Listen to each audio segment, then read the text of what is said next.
Thank you, Mr Acting President. Well, if there's anybody in this parliament who can give Daniel Andrews a run for his money for the title of Mr Arrogance 2019, it has to be Mr Mellom. Mr Mellom's got up here today and he said to us, "We won the election, you lost, we won, we can do whatever we like." That's basically what he said.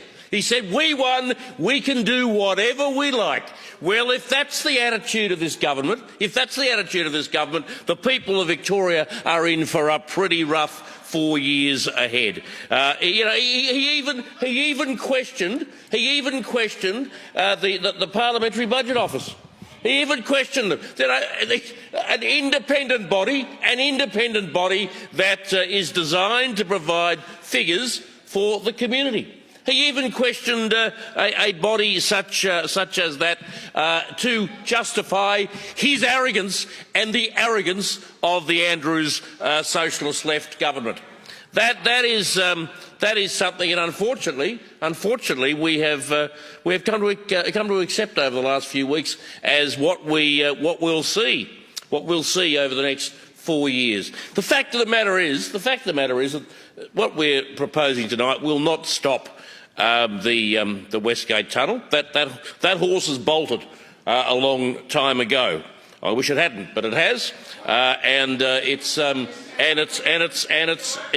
It's gone. There's no way that anybody's going to stop the building of the Westgate Tunnel now. But we have to look at the facts of the matter, and the deal that was put together by the government and Transurban is as dodgy as all get out. And I go back to my my term as chairman of the Economy and Infrastructure Committee, and Mr Jepp's over there, and he will remember this as deputy chair. We had the CEO of Transurban in on a regular basis.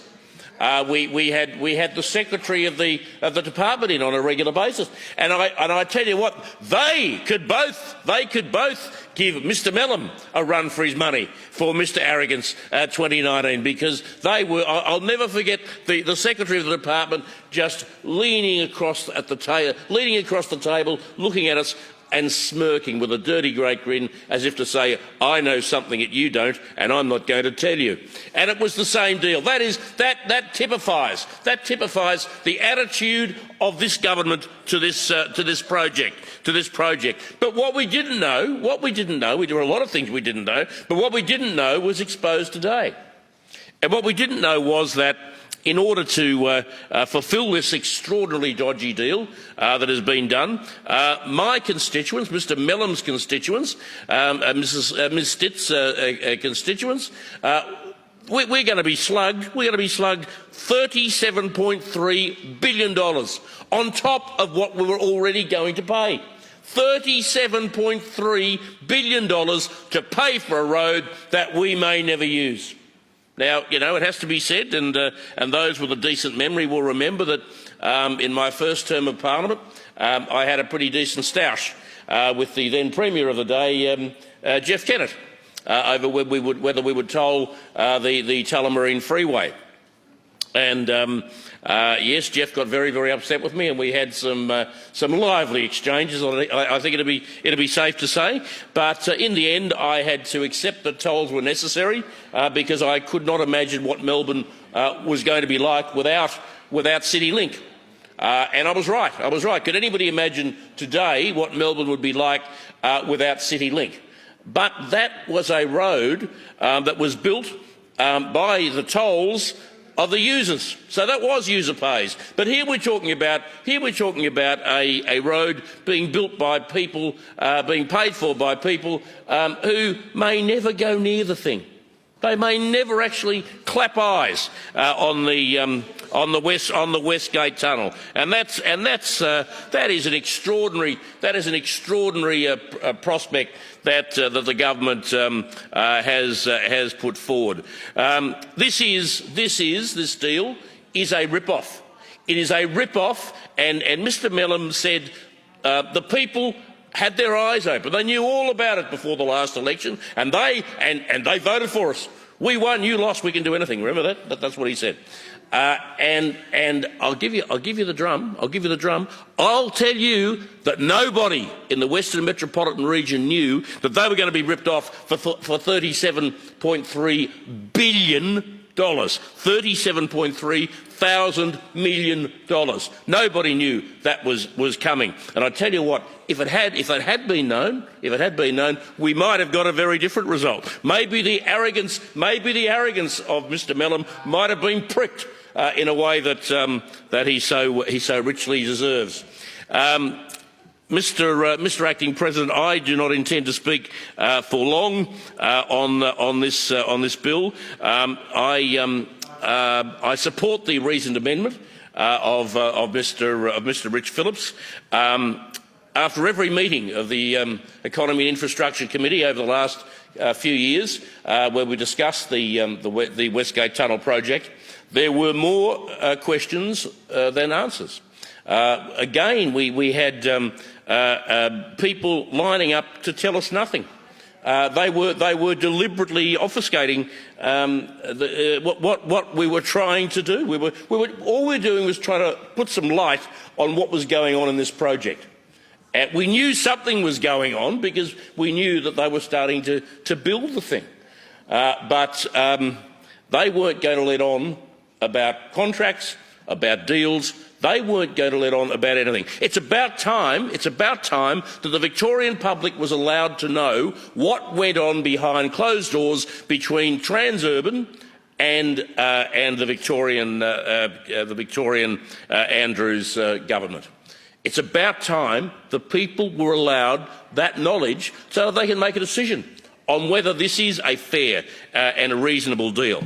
As it stands at the moment, I think they can fairly say that they haven't got a good deal. That Victorians have not got a good deal. Motorists have not got a good deal. And I just ask again the question that I asked after every meeting where we discussed this over the last 2 or 3 years: why won't they answer the questions? Why won't they answer the question? What have they got to hide? And it led me to believe, in fact, that it may well be that in the future that we will have a situation where this matter will be looked at by IBAC. It's something that is surrounded by mystery. It is something that I believe could be dodgy to the point where IBAC could be involved, because this whole project has been led by Transurban. It's grown like Topsy. It started off, as Mr. Rich Phillips said, it started off before the 2014 election as a $500 million project that was shovel ready, was all ready to go. That's what the Premier, or the then opposition leader, said, Mr. Andrews. He said, shovel ready, $500 million project, shovel ready. I think it was the Westgate distributor then, I think, yes, and about 3 or 4 different name changes and incarnations. And every time it had a different name or a different incarnation, it came back as a bigger project. And guess who was getting the money out of that? I mean, you cannot blame Transurban. They saw Daniel Andrews coming. And who would they'd be idiots if they saw this bloke coming and they actually knocked back the opportunity that he gave them. I mean, they're in the caper of making money, and this deal gives them more money than they could ever hope for. This cements them in the landscape of Victoria for decades to come, to the tune of billions of dollars, all paid for by Victorian motorists. So, you know, we have to really have to expose what has gone on here. As I say, it's too late to stop the project. Nobody is even attempting to stop the project. But we do need to know exactly what has gone on here. We do need to know if indeed there has been a degree of shysterism involved between Transurban and the government, and I believe that by supporting the reasoned amendment and the referral of this bill, now that we actually have a bill, because before we were just talking about a project, but now we actually have a piece of legislation to examine examined, which will make it easier for the committee. I now believe that it is in more than appropriate time for the Economy and Infrastructure Committee to examine this bill and to get back to us in the next sitting week. So it's not, it's not up in the never. In the next sitting week of Parliament, it will give us the opportunity to examine this properly, to come up with some answers, and to find out for the people of Victoria, the people who employ us. We need to find out for them what has gone on in this deal. And I urge this House and urge members of this House to support the amendment that has been so ably moved by my colleague, Mr Rich Phillips. This is a very, very important matter, and I'm just staggered, I have to say, I'm just staggered that we have got members of Western Metropolitan Region who are actually supporting this deal.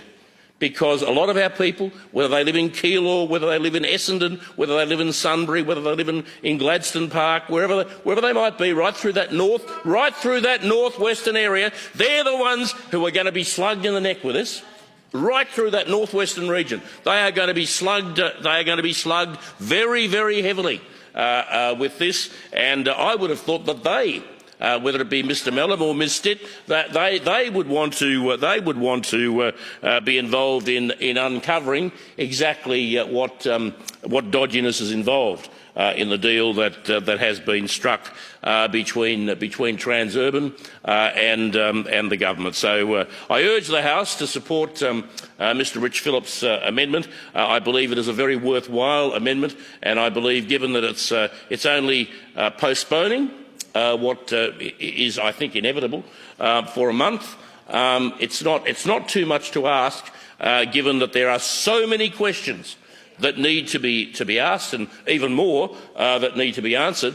It's not too much to ask to send this bill to the committee so that those questions can be asked, so that those answers can be given, and we can, as Victorians, know what has gone on between our government and between this huge multinational company that, quite frankly, has got us by the short and curlies for the next however many years. It is pretty horrifying when you look at the figures of $37.3 billion, and the socialists of the Labor Party are the ones who've cooked this up. I tell you what, there'd be a few people in the Labor Party from years gone by who'd be turning in their graves right now. Would you ever think that we would see the socialist left of the Labor Party and their cohorts, rolling in the mud with the capitalists from Texas? Can you believe that? Can you believe that? But that's the situation that we have, and it is time. It is well past time for us to find out exactly what has gone on here. The only way that we can do that is to support Mr Rich Phillips' amendment, and I urge the House to do just that.